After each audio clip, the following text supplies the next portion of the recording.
Raila senators face off over Wetangula. That's the big headline on the Standard this morning, and that's what we want to look at now with my news review panel. Justice Timeha Nasa, strategist, and Kimani Wamatangi, Senator, Kiambu County. Senator, let's start with you. It's been happening in the Senate this whole week. Yes. The ouster of Moses Wetangula, his replacement by CIS Senator James Orengo, is causing enough trouble. I've hosted a number of senators this week, and I've asked them what's happening. Is it all to do with what is happening in NASA? Does it have to do with the Unity Pact? But there are those who say that it has to do with the man himself, Moses Wetangula, that his conduct in the Senate as leader of minority has been wanting. The people who feel that it's too rough, that sometimes it's too aggressive or abrasive for that matter. And just reading one of the stories here, I think it's on the Daily Nation. Quite a number of senators are not happy with him.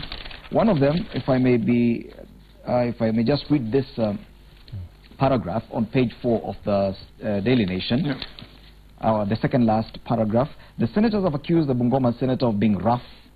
You see, and this is a direct quote, Mr. Amos Wako and Mr. James Orengo are his seniors, but he treats them as members of his staff. This is a senator who prefers to remain unnamed. He said that, echoing complaints by nominated Senator Isaac Mwaura, who has never forgiven Mr. Wetangula for referring to him as a senator from nowhere. Well, okay. You've been in that Senate. Do you agree with this sentiment? I know that it's good to put facts right. I was in the House, actually, during the ouster episode, so to call it. And one of the important things to say to the country is that because he is a NASA minority leader from the NASA side, it is the senators from the NASA side alone who voted to remove him.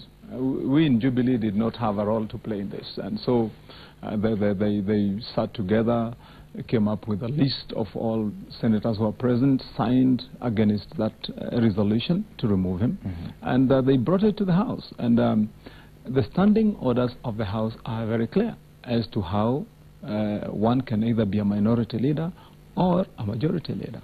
And in this case, if it simply says, if a majority of senators sit or hold a meeting and resolve either to remove or to appoint you as their minority leader, they are allowed by the laws of the House, that is the standing orders, to do so. And that's what they did. And during the debate, suddenly some of those sentiments were echoed. Some of them would say yes, they find the minority leader, the previous one, a bit aggressive, like you said, abrasive. Some of them would say he's disrespectful.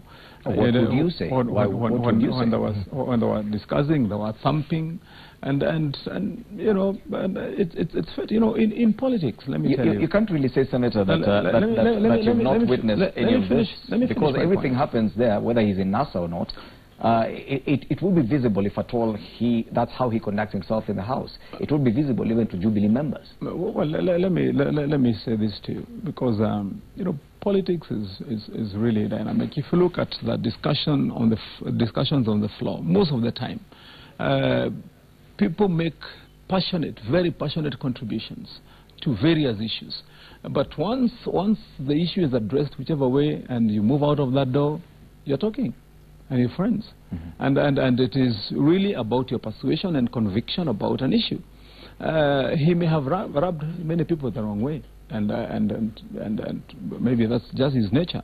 As far as I'm concerned, so it is a fact. As far as I'm concerned, as a person, if he's on the floor and he said something either against my people of Kiambu or myself, or something that I need to put my view correct to represent the people I represent, I normally go straight to the floor and face him and say what I have to say and make sure that it is heard, equal and loud, and he can hold his view, I can hold mine. I mean, that's the nature of the debate on the floor. Would you describe him as an abrasive politician? You know, for me, really, that doesn't count. I'll tell you why it doesn't count. Because if you show me this, I'll show you this. Show me that, I'll show you that. And really, it's about how do you deal with somebody. Is this simply an excuse? Because senators from NASA or ODM, for that matter, simply looking for an excuse to cover up for their for the party's intention to replace Moses Wetangula, that they had to look for another reason. Talking to some of them, they say, yes, the way he handles us, the way he handles business in the House, that's not how we want it to be handled. That's why we are removing him. But there are those who say, this, whatever is playing out in the Senate, has nothing to do with the Senate. It has everything to do with the coalition out there. No, I think, and first of all, just to correct you, Senator Matangi has explained very well. It was an affair of NASA senators. You know, so I don't know why you introduced the name of ODM. It was not an affair of ODM senators, but NASA senators, of which ODM senators are members of NASA senators. And they're the majority. So yes, it happens so. So this is an agenda of NASA senators in the Senate. This ideally should not even be about where NASA coalition and where the make or break of the coalition. This is about how senators are led in this. NASA senators are led in the Senate. The quality of the leadership in their perception, not to those of us who are not senators, because I wouldn't pass any judgment, even give you any assessment of Senator Wetangula's leadership qualities, because I have absolutely no idea. In the Senate, that is, I have absolutely no idea. And I think that is where this debate should be confined. But I think there are others for whom it is very convenient to pull it away from the Senate and to place it at the doorstep of NASA and NASA leaders. Some even have gone as far as placing it at the doorstep of ethnic groups, and now even seeing it as an issue of ethnic groups. And I just think it's ridiculous that when they are unable to deal with their issues where they ought to deal with them, they must find something else to bring in that makes them comfortable. That they must look for their comfort zone, that is either as NASA or as ethnic groups. I think it's ridiculous. These senators, from the information so far that is in the public domain, are just saying they're unhappy with their leader in the Senate. And to the best of my knowledge, in this kind of democratic practices, you do not impose a leader. You can negotiate. The other leaders can, within a coalition or a party, can negotiate and say, no, Indimli is better than Simeha or Senator Matangi and so on, and persuade the members that in the interest of this and that, let's give it to so and so. And if they so agree, they may do that. But if they reach a point where they are now not seeing the benefits you promised in your negotiation, and they wish to now exercise the democracy of the majority, what do? You don't impose on them, like it happened the other day in Jubilee with the Katera and others, and you don't impose on them like it seems to be happening in my humble opinion, in NASA. If Raila Odinga, Kalonzo Musyoka, Wetangula, and Musalia Mudavadi can persuade, and that's the operating word, the senators, by which by now I think they would have, if they could, that is a different story. But what does it say about Moses Wetangula himself? He could not persuade the senators to actually retain him as minority leader. Very important, that question, extremely important, that he didn't even attend the meeting that was called to deal with this issue where they were voting him out. At the very least, he should have been there, attempt what you are saying, and even if he fails, at least cast his vote in his own favor, so that it goes on record. At least there was one senator who cast a vote against the majority decision. Yes, he has been leader of minority for more than 5 years now. Hasn't he built any, base in the political base in the Senate? That now the people who have to defend him have to be, either from an ethnic point of view or bring it to the coalition. For me, the questions arise with regards to his leadership style. But I hasten to caution myself that I cannot pass judgment on the quality of his leadership in the Senate. That is up to the senators. Yeah. Yes, okay, fine. I would agree, yes, with Shemeka on some of those issues. Yes, it's true that the responsibility to probably lobby most of the senators on their side would have laid on him as an individual. But one question that if you look at critically would still beg for answers is, if you look at, for example, when the NASA coalition wanted to pass members to go and represent them in the East African Legislative Assembly, they made proposals, and there's a person, and you find that they're able to pass those names based on what the wishes of their principals are, that these are the names that we are proposing. So one would really want to also ask that question, is that in this whole case, where is the decision or the heart of the principles, really. I mean, are we saying that the senators there have absolutely run, contra to the wishes of I mean, have they rebelled? Is that what you're saying? So because of course when their principles have wanted something to pass, it's passed. That's what I'm saying. They put their foot down. We want Kalonzo's son to go to Yala. We want Oburu to go to Yala, and they moved their people to do that. That discussion, and we've had a discussion about the kind of influence that parties have on the workings of Parliament, and it's not just in the Senate, even in the National Assembly. And Jubilee has been accused of doing something similar, determining who even chairs a committee, who sits on what committee, at party level, at the executive level. NASA has been accused of doing something similar. But isn't it right to allow the senators pick their own leadership, that the members of the National Assembly should choose how they work in the National Assembly, and the parties should stay away? Let me just quickly add to that. I know Shimeka has his views on it. He'll hear them. Remember that when we get elected, all of us, we get elected via a political party. We are not independent candidates, for that matter, during the election, but we have those who run as independent candidates. Under the law, in the Constitution, it is recognized that parties in their formation and the powers bestowed upon them by our law are and have leverage or at least instruments through which they can be able to unite and coalesce the people, including decisions and especially during parliamentary group meetings.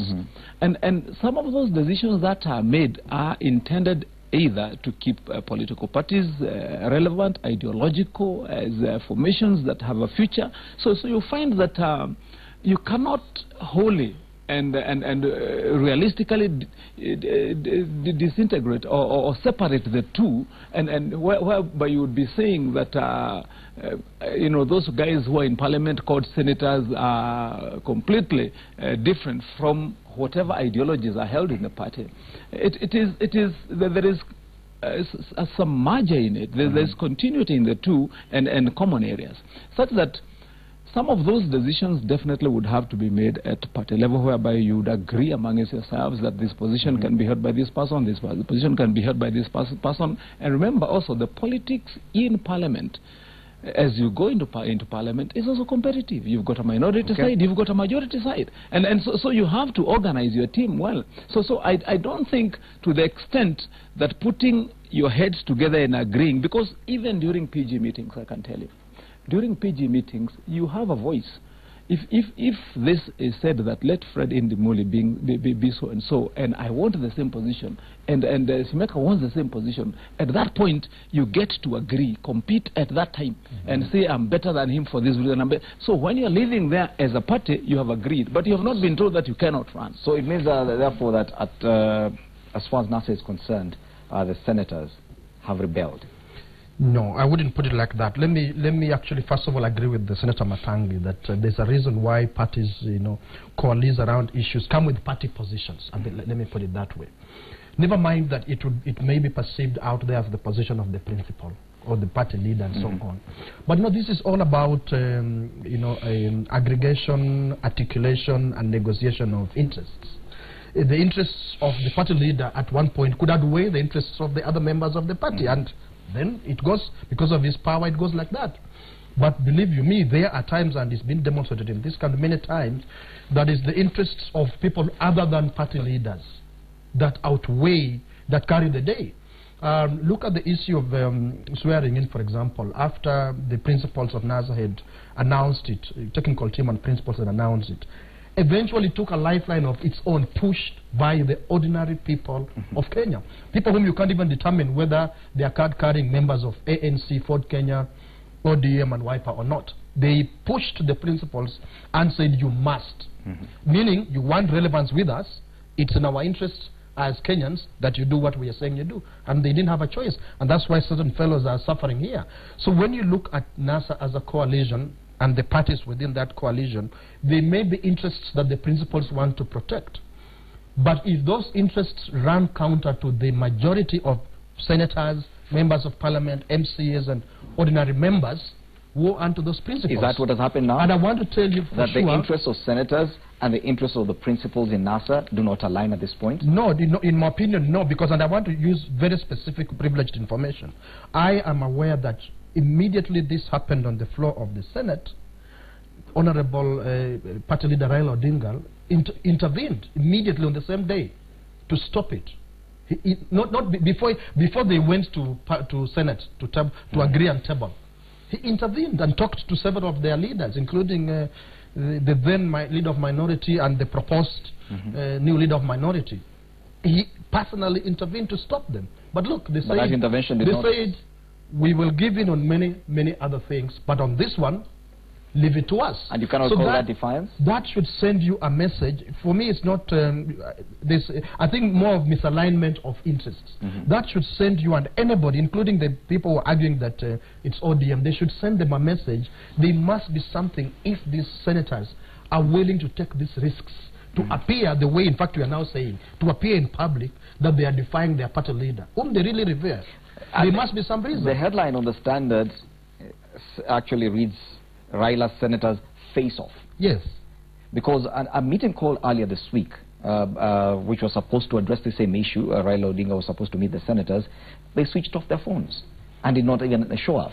What tells us that they will show up today and that they will actually listen to Raila Odinga after the deed has already been done? And I think the senators are saying what I said earlier, negotiate with us. Don't try to use Raila Odinga to bulldoze us. We have a problem with you. Talk to us and persuade us. But because you've seen in the newspapers, senators complaining that all the time he throws up this thing of, I don't know, it's alleged, let me be careful to use that word. They allege that all the time he throws up this thing that he is a principal and therefore he'll talk with the other principals. That the rest are you know. And I think I saw that, somewhere that he says he'd rather talk to the owners of the dogs. It is there, I think, in the Daily Nation today. So let's assume that's true. The newspaper alleges. So let's assume that's true. That could help you understand why the senators, NASA senators that is, are so enraged. And then I think by the party leader of the coalition leader going the direction is going, is probably making it worse. That you mean the only way we can change is by you whipping us to follow what you say? Why not have this as our colleague senator, not now as a principal, colleague senator, come to us as our former leader, negotiate with us, and we have an agreement which then we will bring to you as our principal. But now the way it looks is like, okay, you won't listen to me, I'll simply go to Raila, and he'll make you change your mind. Now that's... you interact with the senators at a personal level, away from Jubilee NASA politics. Do you think where they are now, that they're going to listen and reinstate Moses Wetangula as a minority leader, do you think there's a possibility that that could happen? Well, I may not very perfectly predict but by interacting with them, you could say it stands a chance. The way I read their mood when they prosecuted this matter the last time on the floor of the House, you can use the same word you used. They were very charged. Actually, they were thumping the floor to almost poking holes in the floor. I mean, when the decision was announced, and specifically, actually, I had one of them during the contribution saying, when this action was precipitated the first time and it was deferred by the Speaker, the majority leader then did not go to the floor to either appease or apologize to make minority leader to try and make peace with them. He said that instead he said that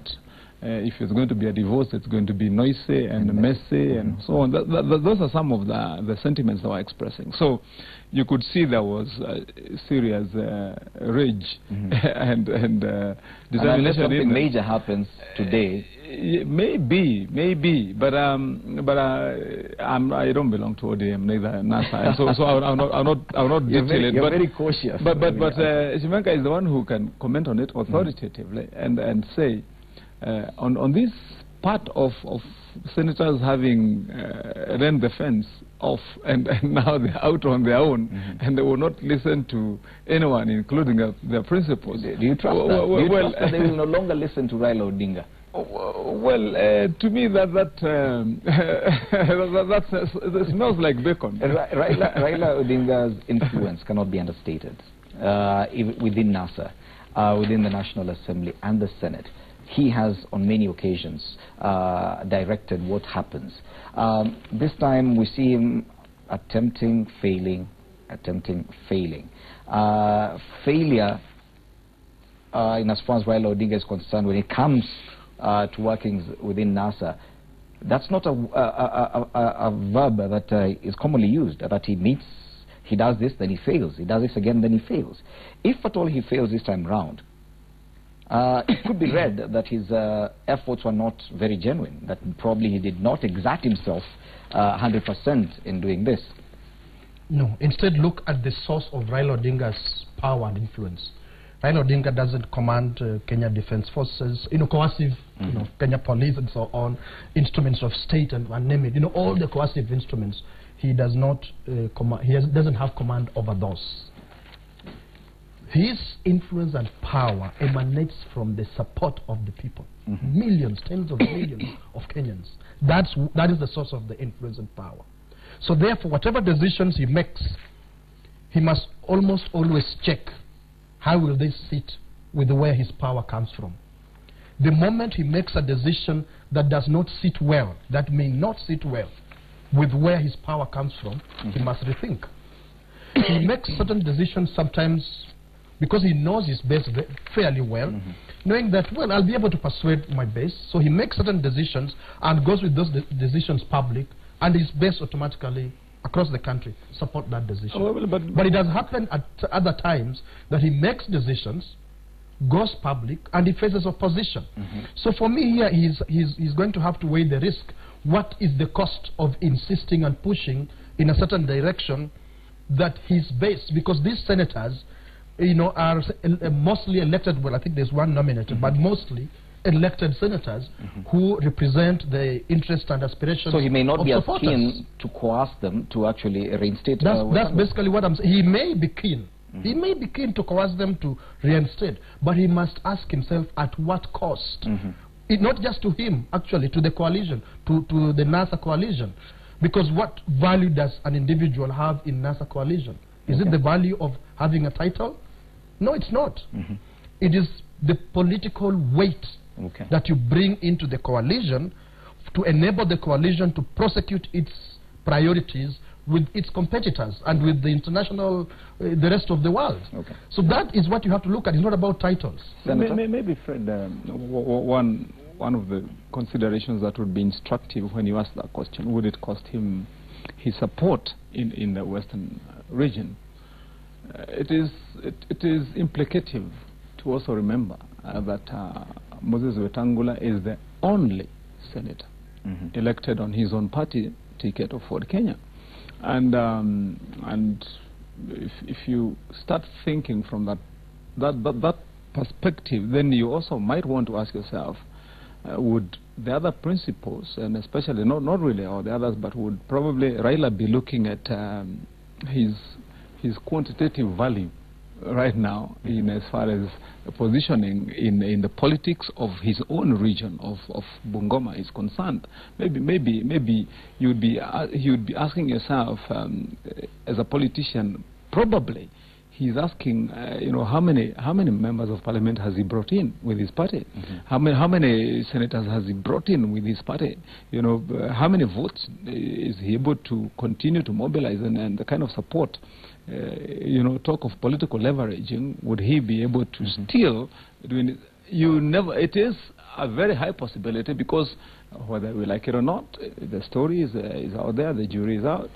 Politics is about numbers, and so could be consideration. Politics is definitely about numbers, and if it's happening in the Senate, there are indications it could happen in the National Assembly as well. A story on page 8 of the Standard: Wetangula ejection, Raila calls crisis talks. But it appears this could move into the National Assembly as well. With already talk within NASA legislators indicating that they could seek the removal of the deputy National Assembly Minority Whip, Chris Wamalwa, who's also a member of Ford Kenya. that they could seek to remove him from that position and replace him as well. That story is on page 8 of the Standard. Do you think that can happen? Do you think it's the best way? Because already, Wiper has already indicated and said ODM has crossed the red line in this. I do not think that is the case. I think what happened is, you know, when this began, the response was very poor, particularly from Ford Kenya and ANC, and to an extent Wiper. The response was very, very poor. These senators could have been persuaded otherwise, and given a platform to express their disaffection and grievances and see whether they could be sorted out. But instead, the response, beginning from the floor of the Senate, about, you know, a divorce being messy and noisy, and then it moved out of the Senate to ethnic communities and so on. It was extremely unfortunate. It should never have gone that way. So I think that is just a warning a warning shot across the bow that, hey, don't go too far. It could happen. Yeah, don't go too far. It's not about Fort Kenya. It's not about Luyas and Luos and so on. It's just our leader in the Senate. So please, don't take it beyond that. If you do, watch out. But Fred, you know, I think what you're saying is, in my view, is very likely to happen. It is a possibility it can happen, and I would say two things. One, really, this is not so strictly about Moses Wetangula, the individual. It could be really about him being the principal and about his party, Ford Kenya. Because if you just open it up a little, expand it a bit, and ask yourself, what is the current relationship between Raila and the other two principals? And remember, the parting of ways, so to speak, started on the 30th, you know, during the Uhuru Park issue. And this is out in the public domain. You cannot say that it is Wetangula who's been kicked out of being a majority leader, because the other two, that is Musalia Mudavadi and Kalonzo Musyoka, are not holding positions as or in lieu of them having been principals, but Wetangula is. Yes. And you would be asking yourself, supposing Kalonzo was also holding another position, would they have gone for it? Yes. You know, in follow-up of that particular action? Because if you would be saying that the bonds are so tight, and it is the other three principals speaking together, but if you look at from outside, the only principals who seem to have been backing the position of Wetangula verbally and out there publicly, like they did when they were in Kitui, was Mudavadi and then Kalonzo. So you cannot utterly dismiss the two. It is a possibility. It may be our ODM strategist here, an analyst, but of course a member of ODM. Yes. Maybe the party would be feeling that that element of the betrayal, as it was, is instructive as to how do they chart their way forward, you know, as a political formation. And this has been there before. I mean, I remember there was a time when ODM has dared the other parties that they hold the majority in parliament, and so they are not going to be threatened, and they've had their way in most of the cases. In the positions that are held right now in parliament, remember the jostling and the fighting that was there, and ODM put its foot down, and so they said, we have the majority, so we're entitled to the majority of positions. I mean, so I'll allow you to respond to that. Yeah. Just what I want to agree with Senator is only one thing, that the 30th of January and Uhuru Park are very central to a lot of things that have happened, are happening, and will happen. But remember, Ford Kenya did not fail NASA on the 30th of January. In fact, I was at Uhuru Park and saw many Ford Kenya leaders and members. Ford Kenya did not fail on 30th of January. Neither did Wiper nor ANC. I saw ANC senators, MPs and so on. Same thing with Wiper. I saw many Wiper members and leaders at Uhuru Park. So none of these parties failed. It is individuals who failed. And in fact, they failed their own parties. They didn't just fail Raila Odinga or ODM. They failed themselves and failed their own parties. Do you agree that probably that is what Moses Wetangula is paying for right now? Yes. Well, I just agreed that it is very central to what has happened, what is happening, and what will happen. But it's not the only thing. It's an important point of reference, but it's not the only thing. Okay. And when you've not seen the face of Wetangula, the perception is not, you've not seen Ford Kenya. When you've not seen the face of Kalonzo, you've not seen Wiper. Okay. Just as equally, Menka, as when you have not seen the face and the voice of Raila Odinga, you've not heard ODM. Okay. I mean, if Raila is saying this is the way to go, that is how ODM goes. So when in Uhuru Park you have not seen those three, then you cannot see. You saw ANC. Gentlemen, unfortunately our time is up.